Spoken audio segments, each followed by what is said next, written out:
கொஞ்சம் பயம் பதட்டம் ரொம்ப அதிகமா இருக்கு. கொஞ்சம் கூட கான்ஃபிடன்ட் இல்லாத மாதிரியே இருக்கு. உங்களுக்கு கான்ஃபிடன்ஸ்ன்ற ஒரு விஷயம் வந்து இல்லாட்டினா அது கவனமா கேளுங்க, அது வந்து ஒரு ரிசல்ட். நீங்க இதுக்கு முன்னாடி என்னமோ நிறைய விஷயத்த வந்து கண்டினியூஸா பண்ணிட்டு இருந்தீங்க, அதோட ஒரு ரிசல்ட் தான் இந்த கான்ஃபிடன்ஸ் இல்லாய்மைன்றது. சோ இதுக்கு முன்னாடி வந்து உங்களுக்கு நீங்களே சில வாக்குகள் எல்லாம் வந்து கொடுத்திருப்பீங்க, நான் இது பண்ணணும் அது பண்ணணும்ன்ற மாதிரி சொல்லிட்டு. பட் அத வந்து நீங்க பண்ணாம இருந்திருப்பீங்க. இப்போ உங்களுக்கு வந்து ஒரு ஃப்ரெண்ட் இருக்கான், அவன் பேர் வந்து அஜய்னு வச்சுக்கோங்க. அஜய் வந்து உங்ககிட்ட வந்து ஒரு நாளைக்கு சொல்றான், நான் நாளைக்கு 9 மணிக்கு வரேன்ற மாதிரி வந்து சொல்றான். அவன் வந்து வராம இருக்கான். அடுத்த நாளைக்கு வந்து சொல்றான், நான் நாளைக்கு இந்த இடத்துல இந்த டைம்ல வந்து இருப்பேன்ற மாதிரி வந்து சொல்றான். அதனால வந்து அவன் வரல. அடுத்த வாரம் வந்து சொல்றான், நான் உனக்கு இது வாங்கி தரேன்ற மாதிரி சொல்றான். அவன் வந்து அதை விட்டுடுறான், வாங்கி தரல. இந்த மாதிரி 10 நாள் கண்டினியூஸா நடக்கும்போது உங்களுக்கு அஜய் மேல இருக்கிற ட்ரஸ்ட்ன்றது வீக் ஆக ஆரம்பிக்கும். அடுத்த நாள் வந்து அஜய் நான் உனக்கு என்னதான் பண்ணி தரேன்ற மாதிரி சொன்னாலும் இவன் பண்ண மாட்டான்ற ஒரு விஷயம் வந்து உங்களுக்கு தெரியும். இதே மாதிரிதான் உங்ககிட்ட நீங்க வந்து சில வாக்குகளை வந்து கொடுத்திருப்பீங்க. 2024 நான் இது பண்ணுவேன், அடுத்த மாசத்திலிருந்து நான் காலையில வந்து எந்திரிப்பேன், நான் எக்ஸசைஸ் பண்ணுவேன், மெடிடேஷன் பண்ணுவேன்ற மாதிரி எல்லாம் சொல்லிட்டு உங்களுக்கு நீங்களே சில வாக்குகளை வந்து கொடுத்திருப்பீங்க. அத வந்து நீங்க பிரேக் பண்ணும்போது என்ன ஆகுது, உங்களோட செல்ஃபுக்கு உங்க மேலேயே இருக்கிற கான்ஃபிடன்ஸ்ன்றது வீக் ஆகும், அந்த செல்ஃப் எஸ்டீம்ன்றது பிரேக் ஆகும். புரியுதா? சோ இதுக்கு தான் வந்து சொல்றேன், தப்பி தவறி கூட உங்களால வந்து நிறைவேற்ற முடியாதுன்னா உங்களுக்கு நீங்களே எந்த விதமான வாக்கும் வந்து கொடுக்காதீங்கன்ற மாதிரி வந்து சொல்றேன். ஏன்னா நீங்க உங்ககிட்ட கொடுக்கிற ஒவ்வொரு ப்ரோமிஸும் உங்களுக்குள்ள இருந்து ஒருத்தன் வந்து லிசன் பண்ணிட்டு இருக்கான். அடுத்த வாட்டி டீ சாப்பிட மாட்டேன், சுகர் சாப்பிட மாட்டேன்ற மாதிரி எல்லாம் சொல்லி நீங்க சொல்லி இருப்பீங்கல்ல. தென் அடுத்த வாட்டி ஒரு டீ வந்ததும் அதே மச்சான் சரிரா அது பிரச்சனை இல்லைன்ற மாதிரி சொல்லிட்டு நீங்க சாப்பிடும் போது சரி உங்களுக்கு வந்து அது ஒரு ஃபன்னா தான் இருக்கும்.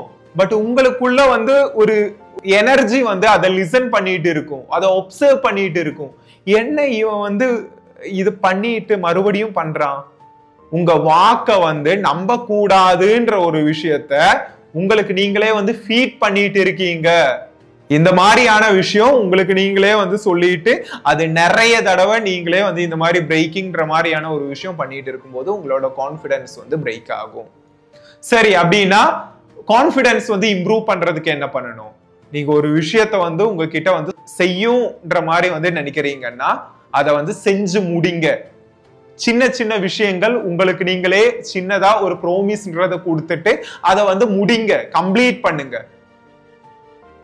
இந்த மாதிரி ஒரு 10 விஷயம்ன்றது வந்து செஞ்சு முடிக்கும் போது உங்களுக்குள்ளேயே வந்து தாயும் வந்து முடிக்கிறான்டா, சொன்ன விஷயத்த வந்து முடிக்கிறான்ற மாதிரி சொல்லிட்டு ஒரு கான்ஃபிடன்ஸ்ன்றது பில்ட் ஆக ஆரம்பிக்கும். Keep the promise to your self.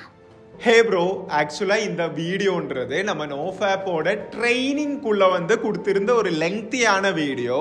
அதுல இருக்கிற ஒரு போர்ஷனை தான் இப்போ வந்து நீங்க பார்த்துட்டு இருக்கீங்க.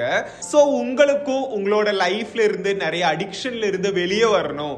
எனக்கும் 2025 வந்து நான் ஸ்டார்ட் பண்ணும்போது நிறைய கோல்ஸ்லாம் வந்து செட் பண்ணியிருந்தேன்.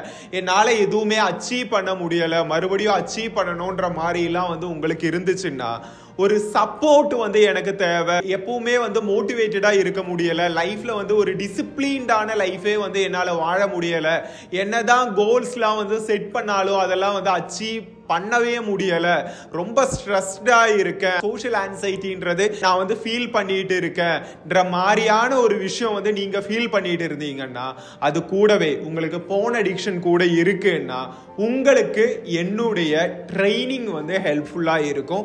ஸோ இதுக்காகவே நாம செஞ்ச ஒரு ப்ரோக்ராம் தான் 21 டேஸோட இந்த ஒரு குறிப்பிட்ட நோஃபா ப்ரோக்ராம். ஸோ இதுக்குள்ள வந்து உங்களுக்கு டெய்லி என்னோட கிளாஸ்ன்றதும் கொடுக்கப்படும். அதே மாதிரி 2 நாளைக்கு நாளைக்கும் இருக்கான்ற மாதிரி லைவ் செஷன்ஸும் உங்களுக்கு வந்து இருக்கும். ஸோ லைவ் செஷன்ல நான் வந்து உங்ககிட்ட இன்டராக்ட் பண்ணி உங்களோட ப்ராப்ளம்ஸ் என்னன்றதை புரிஞ்சுட்டு அதுக்கேற்ற மாதிரி உங்களோட பெயரை கூப்பிட்டு உங்களுக்கு வந்து கைடன்ஸ் வந்து கொடுக்குற மாதிரி வந்து இருக்கும்.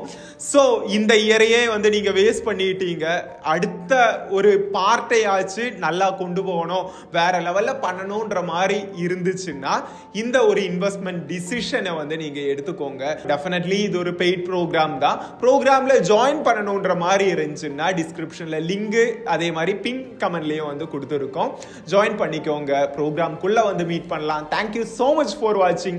It's me Akshay. Stay grounded. நான் உங்கள் கேரளா தம்பி.